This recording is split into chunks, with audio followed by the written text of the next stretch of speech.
Momento do Discipulado.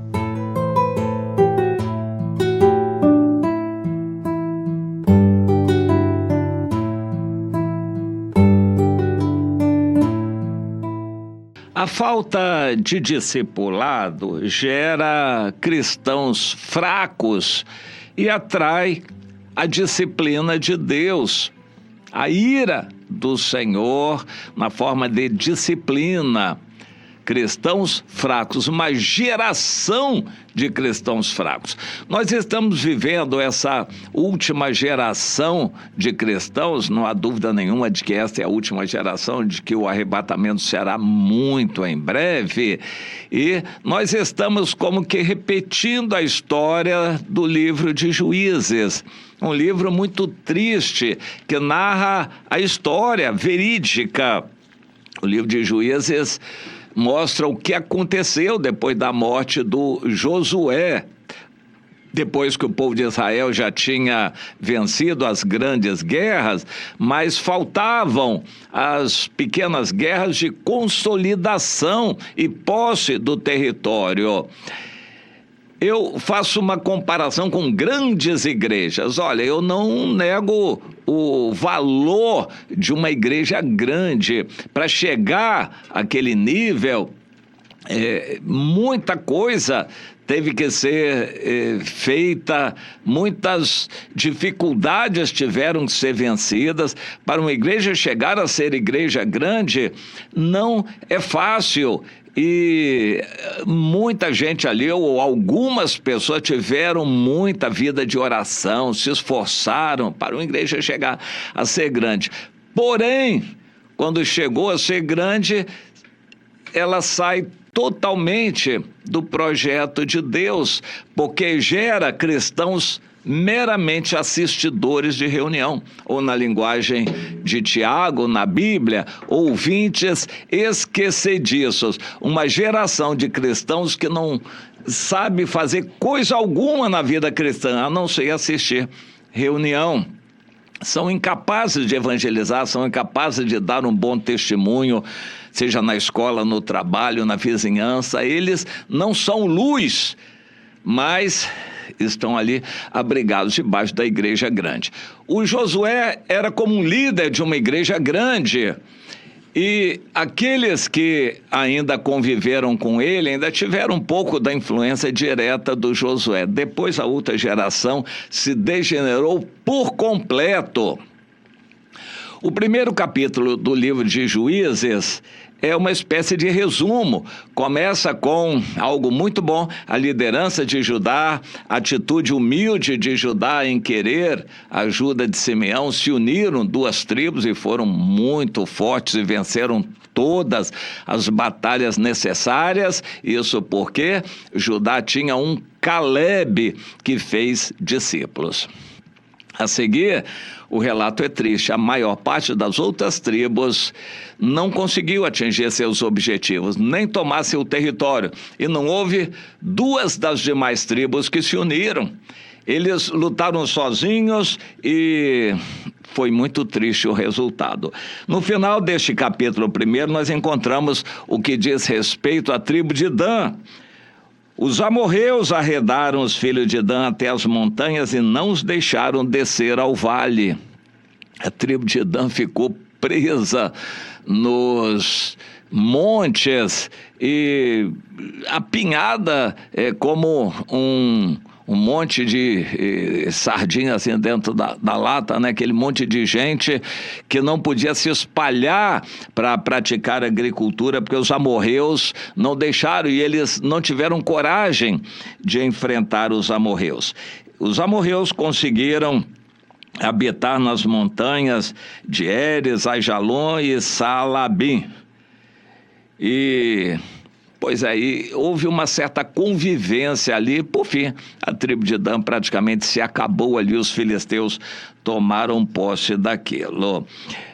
Esse relato é triste. A tribo de Dan foi humilhada, depois um grupo de valentes se separou da tribo, cerca de 600, e foram lá para o norte, conquistaram uma cidade de Laís ou Lesém, e tomaram posse e deram o nome de Dan, e até o cativeiro ficou assim conhecida aquela cidade como Dan, uma pequena região lá no norte que até foi usado pelos escritores sagrados como o limite norte de Israel. Não o limite que Deus tinha dado, mas o limite que eles conseguiram alcançar, a tribo de Dan. Então Israel ficou conhecido como Dan até Berseba, norte até sul.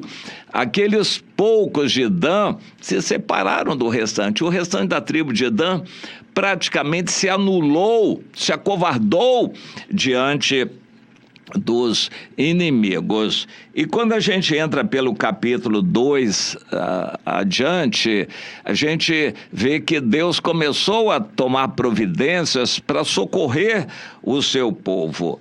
Depois que o Josué morreu, o povo serviu ao Senhor ainda uns poucos dias depois, poucos anos, mas depois que aquela geração também morreu, a outra geração que se levantou não conhecia nada do Senhor, nem tampouco as obras que Deus fizera a Israel. Deixaram o Senhor, Deus de seus pais, que os tirara do Egito, e foram-se após outros deuses, e os adoraram e provocaram o Senhor a ira, e serviram a Baal e a Astarote. Essa história se repetiu depois, infelizmente, até com Salomão, que deixou o Senhor e seguiu os ídolos. Mas isso já aconteceu muitas outras vezes antes do Salomão e depois desta primeira vez aqui, após a morte de Josué. É como eu fiz uma comparação em nossos dias, uma igreja que tem pessoas valentes de oração, que evangelizam, que servem ao Senhor, têm uma vida santa, a igreja cresce. Quando ela cresce e fica uma igreja grande, aquela primeira geração de oração morreu. Os novos membros e assistentes de reunião nessa igreja grande não têm a mínima ideia do que é uma vida de oração, não oram, eles não sabem fazer mais do que assistir reunião. E começa a degeneração espiritual, o pecado entra e a situação fica horrível ali aos olhos de Deus. É só esperar depois a disciplina do Senhor, causando divisão, escândalos, enfim, perseguição, tudo que Deus faz. Essa história se repete. Deus quer que sejamos zelosos no discipulado dos novos. Se a gente evangelizar direito e discipular no início uma vida cristã, nós vamos descansar no restante da vida daquela pessoa, que vai ser fiel a Deus. Se começou bem, tem tudo para ser fiel a Deus. Mas se ela nem foi discipulada quando nova, nunca vai poder se esperar nada dessa pessoa. Eu sempre me lembro daquele pensador, o Shaw, acredito que o Bernard Shaw, que disse o seguinte: dê-me os 5 primeiros anos de vida de uma pessoa e fique com o resto. Ele quis dizer que nos primeiros 5 anos, os princípios básicos da formação da personalidade, do caráter, são incutidos em uma criança.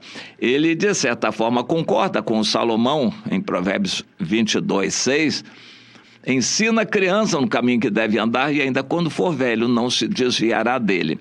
O crente, quando é evangelizado de direito e se converte de verdade, muitos crentes entram pela janela, eles agregam a igreja, eles não se convertem.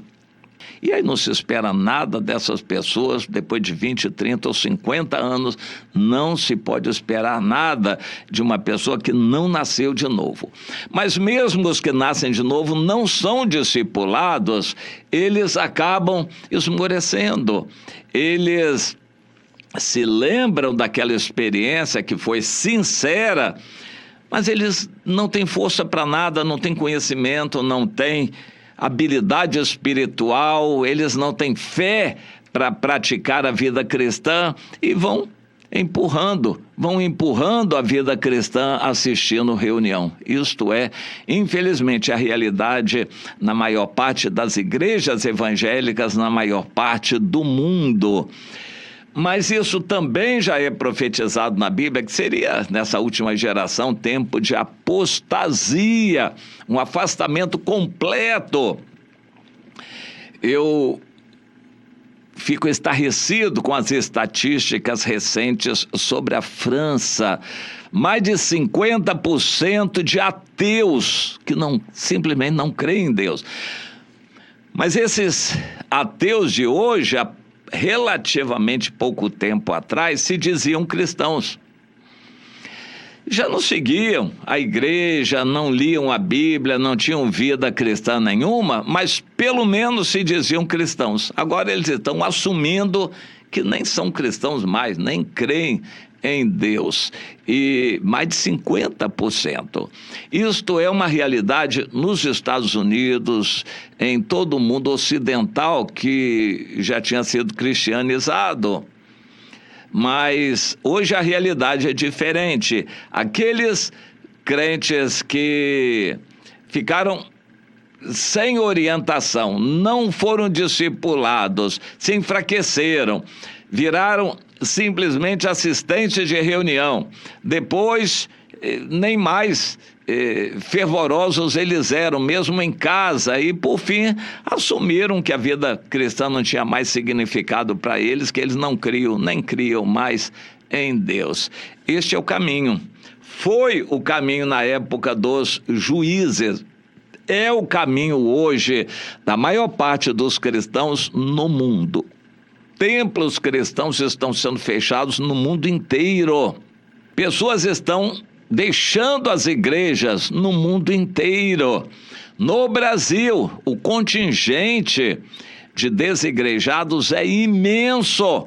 Pessoas que se dizem cristãos, mas não estão ligados a uma igreja, não dão dízimo, não leem a Bíblia, de vez em quando assistem uma reunião, às vezes através do rádio, da internet, mas não participam, não têm comunhão, não estão em atividade. Isso é uma quantidade imensa já no Brasil de hoje.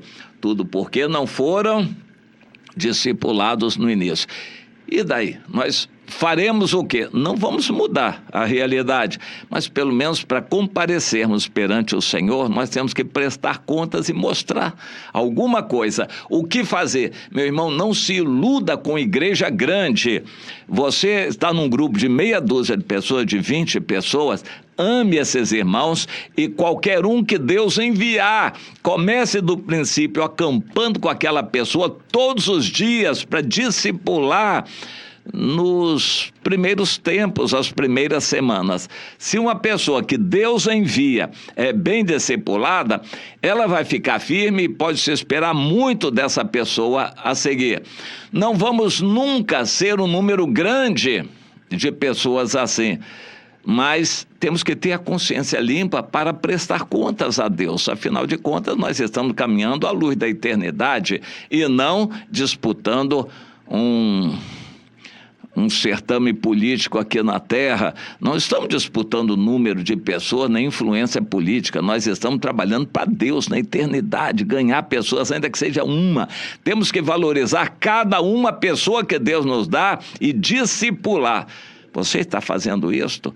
Pelo menos está se conscientizando que isto é a vontade de Deus e que ficar somente assistindo reunião de igreja não vai garantir nada para você? Está consciente disto? Responda para o Senhor.